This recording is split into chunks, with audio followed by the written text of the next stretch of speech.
2001 সালে কুড়িগ্রামের বড়াইবাড়ির সীমান্তে মাত্র 8 জন বিডিআর সদস্যের কাছে পরাজয় বরণ করেছিল ভারতীয় সীমান্তরক্ষী বাহিনী বিএসএফ। ওই ঘটনায় বিডিআর মহাপরিচালককে তার পদ থেকে সরিয়ে দিয়েছিলেন তৎকালীন প্রধানমন্ত্রী শেখ হাসিনা। বাংলাদেশ ভারত সীমান্তে বড়াইবাড়ি গ্রামে কি হয়েছিল 2001 সালের 18 এপ্রিল এই সীমান্ত যুদ্ধ বড়াইবাড়িতে হলেও ঘটনা শুরু হয়েছিল সিলেটের পাদুয়া থেকে। পাদুয়াতে বাংলাদেশ সীমান্তের ভিতরে একটি অস্থায়ী ক্যাম্প নির্মাণ করেছিল বিএসএফ।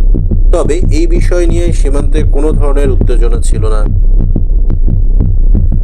তবে সমস্যা শুরু হয় বিএসএফ তাদের অন্য একটি ক্যাম্পের সাথে যোগাযোগ রাখতে গিয়ে বাংলাদেশের সীমান্তের উপর দিয়ে সংযোগ সড়ক তৈরি করতে শুরু করলে।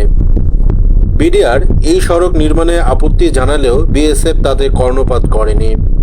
উল্টো বিডিআর এর অপারেশনাল ক্যাম্পে 6 রাউন্ড গুলি চালায় বিএসএফ।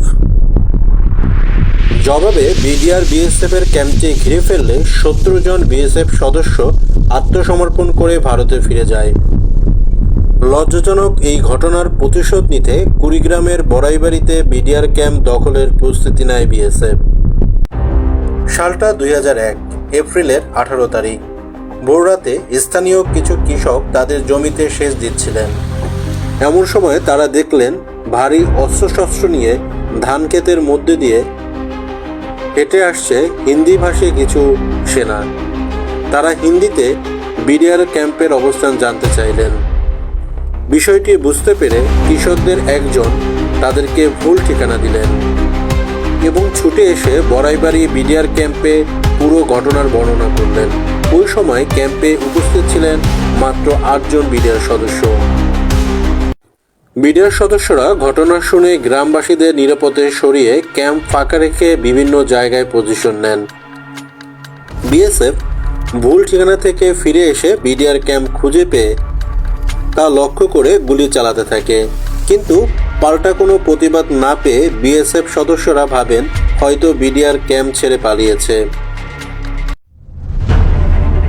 এমন সময় বিএসএফ সদস্যদের মাঝে রেখে চারদিক থেকে গুলি ছোড়ে 8 জন বিডিআর সদস্য।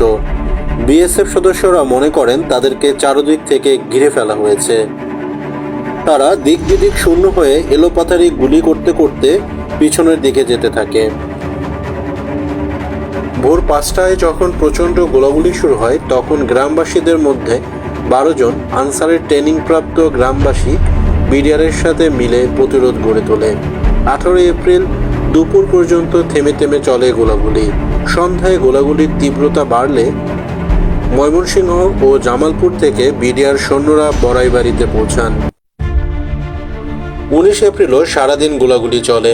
এ যুদ্ধে 3 জন বিডিআর সৈনিক মারা যান, 24 জন বেসামরিক নাগরিক আহত হন। এছাড়া সাময়িক বাস্তুহারা হন প্রায় 10,000 মানুষ। অন্যদিকে বাংলাদেশ সীমান্তের ভিতরে বিএসএফ এর 16 জনের মৃতদেহ পাওয়া যায়। তবে স্থানীয়দের মতে প্রায় 170 জন বিএসএফ নিহত হয়েছিল।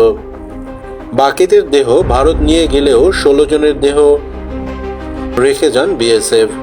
কিন্তু প্রকৃত হতাহতদের আনুষ্ঠানিক সংখ্যা এখনও নিশ্চিত হওয়া যায়নি। পরবর্তীতে পতাকা বৈঠকের মাধ্যমে মৃতদেহগুলোকে ফেরত দিতে চাইলে তা নিতে অস্বীকৃতি জানায় বিএসএফ। অবশ্য পরবর্তীতে সেগুলো ফিরিয়ে নেওয়া হয়।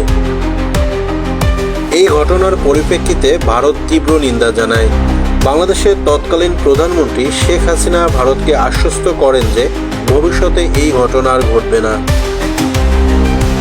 শুধু তাই না, একটি ষড়যন্ত্র তত্ত্ব ভেসে আসে যে হাসিনা সরকারকে বিপদে ফেলতে এবং ভারত ও বাংলাদেশের সম্পর্ক অবনতি ঘটাতে পরিকল্পিতভাবে এই ঘটনা ঘটানো হয়েছে। আর তাই তৎকালীন বিডিআর মহাপরিচালককে তার পদ থেকে সরিয়ে দেওয়া হয়। পেছনের কারণ যাই হোক, 2001 সালে 18 এপ্রিল 8 জন বিডিআর সদস্য এবং গ্রামবাসীদের বিচক্ষণতায় বিএসএফকে হার মানতে হয়েছিল।